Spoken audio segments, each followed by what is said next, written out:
So Alex Madigan, as I said, Anonymous Content had been developing it with the writer, and I was their first choice as a director, and so they sent it to me, and I just really, I read so many screenplays, and I mean, at that point, I was sort of despairing and saying, you know, I really don't think I'm going to be using anybody else's material. I just can't, even in really good scripts, I can't really connect to personally. And this one really spoke to me. I connected to it immediately. I loved the way that I didn't know what was going to happen by page 20. You know, I really had no idea all the little unexpected twists and turns it would take. And I love that. And yet, it was very believable every step of the way. You know, I've always been attracted to something on paper that seems rather a little bit sketchy, like that could really happen in real life. Two straight men would never actually want to try and have sex with each other for an art project. That was my film forte. And then try to make a really believable, you know, this journey for the audience that's like, oh yeah, no, I can see how that would happen. And that was what I loved about this relationship, this friendship between a 16-year-old and a 28-year-old, that it actually, the way it was written was really believable. So yeah, the characters felt very real. You know, again, the dialogue was great. It was just a great script, and it also, again, felt like very much in my wheelhouse, you know, emotionally and kind of my sensibility. Change how I prepped. Well, yeah, Andrea was involved as we were sort of homing in on what was the actual budget going to be and which, you know, what were we going to get, what were we not going to get, and so we sort of lost a few production days, and we had to, you know, lose some page count and that kind of thing. So sometimes it was more expedient for me to be doing some rewriting, and sometimes she would do it, and we'd sort of bounce back and forth. But really, just the whole process of leading up to the shoot, I realized, oh, this is like a way, I have to sort of combine or, you know, figure out how to merge my voice with Andrea's. And so that was a really interesting process, and it ultimately really fulfilling one, you know. But it was very new to me. So yeah, it was an interesting journey. I'm excited to do it again, actually. 25 days of shooting with the actors, and then about a half a day with a pickup day for, yeah, just other stuff. That's nice. Helicopter. I mean, for helicopter, it's not terrible, actually.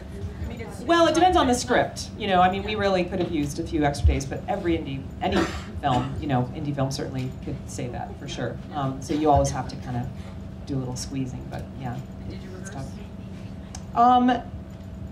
When we could squeeze it in, but not really. No, there wasn't really any That was opportunity. kind of nice because this wasn't the type of movie that you rehearse and rehearse and rehearse. Yeah. You know? I like to keep it fresh anyway. Yeah, you know? it was very like, just do it. Yeah. I loved it. I had a houseboat.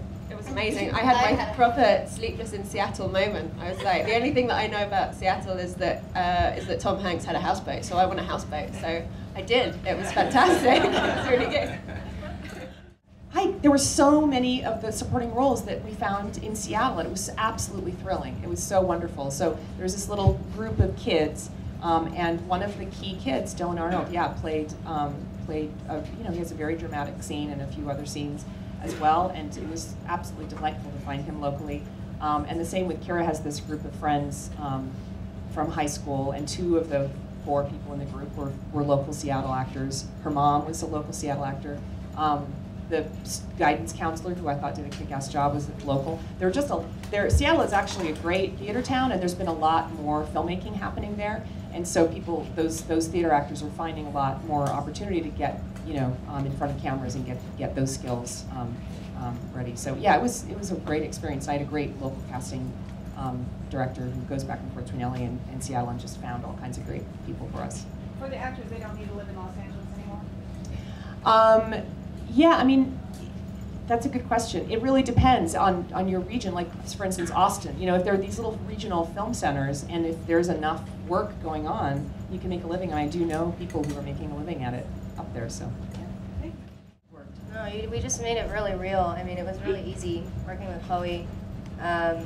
You know, being best friends and being high schoolers. It was really easy, and just going for it too, because we just had so much fun. I had this weird anxiety about how are we going to manufacture this, you know, bond. I don't know why. And then the 2 of them just got together, and that slumber party scene where they're on the bed together. I mean, it was just delightful. Being ourselves. So fun to see them just riff and go. And I was just like, oh my god, I could watch this, for hours and hours. It was great. Did you know each other before? No, we just like jumped in, met, and we just Went with it. yeah. Again, it's like the situation with Keira. I mean, it's like, you know, when someone's like normal and not, you know, obviously like out to get you in some sort of way, or vice versa, you just get along. I was out to get you. I just wanted to. She's just a great actor. She's just a really good actor. Yeah. Apparently. Bigger budget is, I actually find it more difficult because the amount of waiting time between setups, the amount of setups that they do and trying to kind of retain like an emotional kind of thing is really hard. Like, I always take my hat off to anybody who's doing those big budget green screen things, because the green screen kind of saps all the energy out of you. And you sort of, so fighting through that is what's wonderful about independent film for an actor, is that you just have to keep go. You know, there's no time to think. There's no kind of going back and sitting in a trailer and sort of sitting there for ages and losing anything. It's just, you've got to keep moving.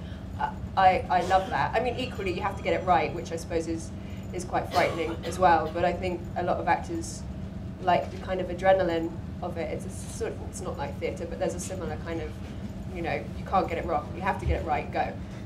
Obviously, on a bigger budget, you can kind of go back. You can reshoot. You can kind of try and do stuff like that, which sometimes is good and sometimes isn't. You know. So. Is it any easier to get into character when you're actually in real locations as opposed to on stages? Yeah, it's much. I mean, it is artificiality. Much is sort yeah, of, if you see the real. Yeah. You cannot. Yeah, it was like the Tom Hanks, Paul Rudd kind of part, the Jimmy Stewart part. It's got some other elements maybe too, but Humphrey Bogart, I like that. But you know, yeah, a lawyer. For breaking entertainment news and more, follow @HitFix on Twitter or visit hitfix.com.